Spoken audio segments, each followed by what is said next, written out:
गए। लेकिन पहले देखिए प्राइम 25। महाराष्ट्र और हरियाणा विधानसभा के लिए दोनों ही राज्यों में मतदाताओं ने जमकर मतदान किया। जहां महाराष्ट्र में 57% वोटिंग हुई तो हरियाणा में 63% लोगों ने अपने मत का प्रयोग किया। एग्जिट पोल की बात करें तो महाराष्ट्र और हरियाणा में फिर से बीजेपी सरकार की संभावना है। न्यूज इप्सॉस के सर्वे में हरियाणा के मनोहर लाल खट्टर और महाराष्ट्र में देवेंद्र फडणवीस की सरकार की वापसी के संकेत हैं। महाराष्ट्र विधानसभा के लिए न्यूज 18 इप्सॉस के एग्जिट पोल के आंकड़े बताते हैं कि यहां महाराष्ट्र की 288 सीटों में से बीजेपी और सहयोगी शिवसेना को करीब 243 सीटें मिल सकती है, तो कांग्रेस और एनसीपी को मिलाकर महज 41 सीटें मिल सकती है, तो अन्य को 2 सीटें मिल सकती है। हरियाणा विधानसभा के लिए न्यूज 18 इप्सॉस के एग्जिट पोल के आंकड़े बताते हैं कि यहां बीजेपी को हरियाणा की 90 में से 75 सीटें मिल सकती है, तो कांग्रेस को 10 सीटें और अन्य को 5 सीटें मिलने की उम्मीद है।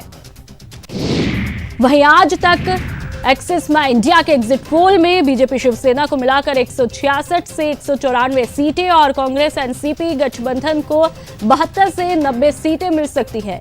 इस सर्वे के मुताबिक अन्य पार्टियों को 20 के करीब सीटें मिल सकती है।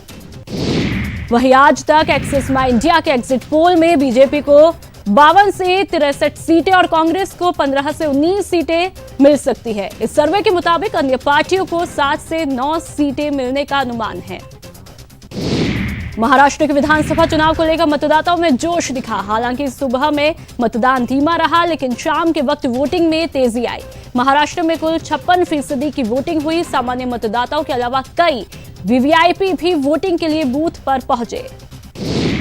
हरियाणा विधानसभा चुनाव के लिए वोटिंग हुई। यहां 90 सीटों के लिए मतदाताओं ने अपने वोटिंग राइट्स का इस्तेमाल किया। मतदान में वोटर्स ने बढ़ चढ़कर भाग लिया। मुंबई में मतदान के लिए फिल्मी सितारे भी बूथ तक पहुंचे। शाहरुख खान, क्या सलमान खान और आमिर खान के साथ ही अर्जुन कपूर, सनी देओल, बॉबी देओल, ऋतिक रोशन, रितेश देशमुख ने भी लोकतंत्र के इस पर्व में भाग लिया। तो वहीं प्रीति जिंटा, दीपिका पादुकोण, माधुरी दीक्षित, शालिन चोपड़ा, ईशा कोप्पिकर, उर्मिला मातोंडकर, पद्मिनी कोल्हापुरी के साथ ही सांसद और अभिनेत्री हेमा मालिनी ने भी लोकतंत्र के महापर्व में भाग लिया। मुंबई में मास्टर ब्लास्टर सचिन तेंदुलकर ने पूरे परिवार के साथ वोट डाला।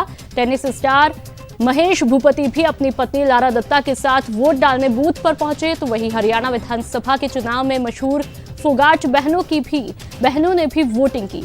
मशहूर पहलवान योगेश्वर दत्त ने भी मतदान किया। वहीं मरुथरा की 2 सीटों पर उपचुनाव के लिए वोटिंग हुई। झुंझुनू की मंडावा और नागौर की खीवसर विधानसभा सीट पर उपचुनाव के लिए सुबह 7 बजे मतदान शुरू हुआ, जो कि शाम 6 बजे तक जारी रहा। दोनों सीटों पर करीब 66% मतदान हुआ। मंडावा में 70% वोटिंग हुई तो खीवसर में 62% वोटिंग हुई। चुनाव आयोग के मुताबिक राजस्थान की दोनों ही सीटों पर शांतिपूर्ण मतदान हुआ। दोनों ही सीटों का परिणाम 24 अक्टूबर को एक साथ आएगा। मंडावा सीट पर कांग्रेस की रीटा चौधरी का मुकाबला बीजेपी की सुशीला सिंगड़ा के बीच सीधी टक्कर दिखी। रीटा चौधरी तीसरी बार चुनावी मैदान में है, तो सुशीला पहली बार विधानसभा के चुनाव में किस्मत आजमा रही है। वहीं खीवसर विधानसभा के उपचुनाव में कांग्रेस के हरेंद्र मिर्धा और आरएलपी के नारायण बेनीवाल में जोर आजमाइश दिखी। हरेंद्र मिर्धा कांग्रेस के दिग्गज नेता है, तो नारायण बेनीवाल पहली बार चुनावी मैदान में। यूपी बिहार की 16 सीटों पर उपचुनाव हुआ। वोटिंग के दौरान वोटर्स ने बढ़ चढ़कर भाग लिया। इस दौरान सुरक्षा के कड़े इंतजाम किए गए। हिंदू समाज के नेता कमलेश तिवारी हत्याकांड के एक दिन बाद नागपुर से हिरासत में ले गए सैयद असीम अली को पुलिस ने गिरफ्तार किया है। नागपुर एटीएस ने सैयद असीम अली को गिरफ्तार किया। वहीं उत्तर प्रदेश के डीजीपी ओपी सिंह ने कमलेश तिवारी के हत्या के आरोपी को 2 संदिग्धों पर 2.5 लाख रुपए का इनाम घोषित किया है।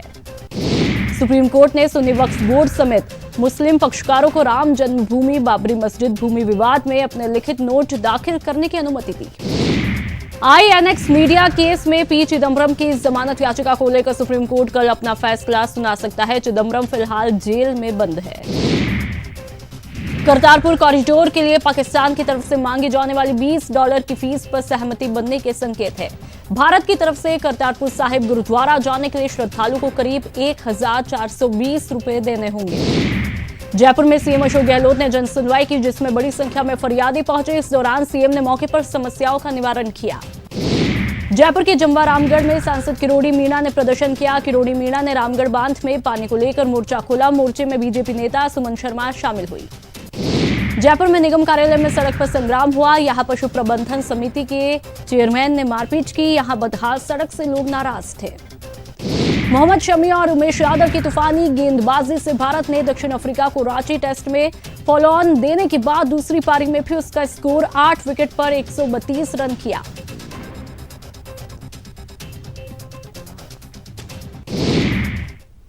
न्यूज़ 18 और इप्सॉस के एग्जिट पोल